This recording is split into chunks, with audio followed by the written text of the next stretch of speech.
High, it's me Joyita Chakraborty. আমার জয়িস day বুক চ্যানেলে আপনাদের সবাইকে স্বাগত। আর এই যে চলে এসেছে একজন মহান ব্যক্তি, যাকে ছাড়া আমার দিন একেবারেই অসম্পূর্ণ। ও আসবেই আমাকে ঘুম থেকে তুলতে, আর এসে নিজে যে কী দেখেছে জানি না, ওই শোকেসের ওই আয়নাটার দিকেই তাকিয়ে যাচ্ছে। ও হয়তো নিজেরই প্রতিচ্ছবি দেখে ওর এরকম রিয়াকশন।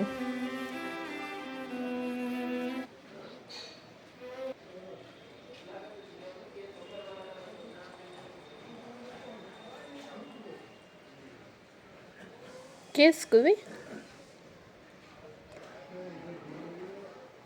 কি হয়েছে?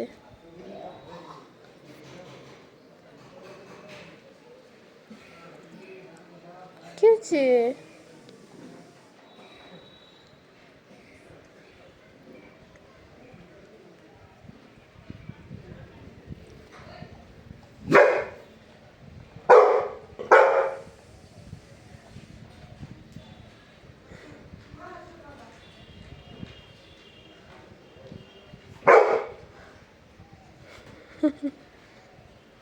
নিজের রিফ্লেকশন নিজেই দেখতে পেয়ে কিছুটা অবাক বোধ হয়।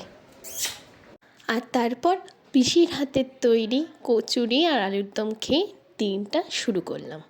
আজকে দুপুরের মেনুতে ছিল চিকেন কষা।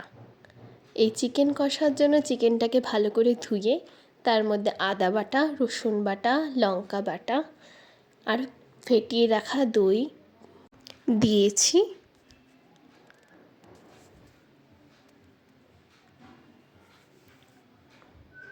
তারপর দিয়েছি লঙ্কার গুঁড়ো আর একটু অন্যরকম স্বাদের জন্য আমি আবার বিরিয়ানির মশলা একটু ছড়িয়ে দিয়েছি। ওই আর কি একটু চিকেন চাপ টাইপের।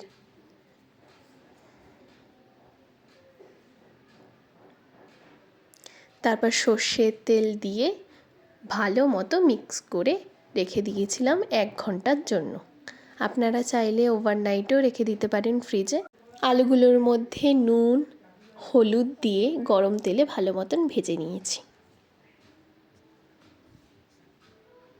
তারপর আলু ভাজা ভাজা হয়ে গেলে আবার কড়াইয়ে অল্প পেঁয়াজ কুচি দিয়ে ভালো মতন ভাজা ভাজা করে নিয়েছি।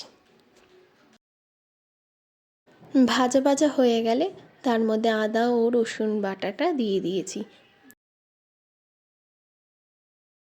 তারপর দিয়েছি লঙ্কা বাটা।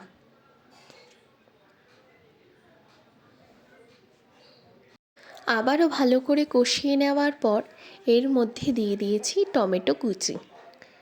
টমেটো কুচি দেওয়ার পর এর মধ্যে দিয়ে দিয়েছি অল্প পরিমাণে নুন। আবারও ভালো মতন ভাজা ভাজা করে নেওয়ার পর এর মধ্যে দিয়েছি লঙ্কার গুঁড়ো, হলুদ গুঁড়ো, ধনে গুঁড়ো, তারপর দিয়েছি জিরে গুঁড়ো আর অল্প পরিমাণে চিনি। চিনিটা দেওয়া রঙের জন্য, তাহলে রঙটা একটু ভালো আসে আর কি, তাই। তারপর সব ভালো মতন কষানো হয়ে গেলে অল্প পরিমাণে জল দিয়ে আবারও ভালো মতন কষিয়ে যেতে হবে। কষানো হয়ে গেলে যখন মশলার থেকে তেল বেরাবে তখন ম্যারিনেট করা চিকেনটা এর মধ্যে দিয়ে দেব। মশলার মধ্যে দিয়ে আরও একবার ভালো মতন কষিয়ে নিতে হবে।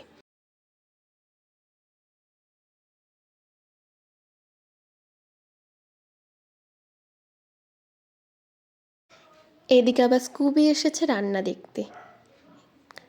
মাংস কষানো হয়ে গেলে ভাজা আলুটাও তার মধ্যে দিয়ে দেব, দিয়ে আরও একবার ভালো মতন মাংসটাকে কষিয়ে নেব। কোনো জল দিইনি, তারপরও ওই জল ছেড়ে আসছে, যেহেতু দই দেওয়া হয়েছে ম্যারিনেটের সময়, তার জন্য।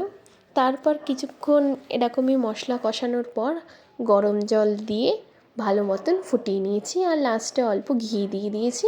ব্যাস, তারপর ঢাকা দিয়ে 15 মিনিটের মতন রেখে দিলেই হয়ে যাবে চিকেন কষা। হাই বলো তো, হাই হাই বন্ধুরা, হাই বলো, হাই বলো,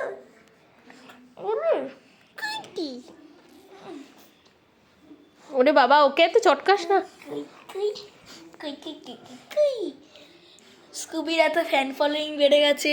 আজকে দুবেলার দিকে স্কুবির এত ছেলে মেয়েরা স্কুবির সাথে দেখা করতেছিল, পুরো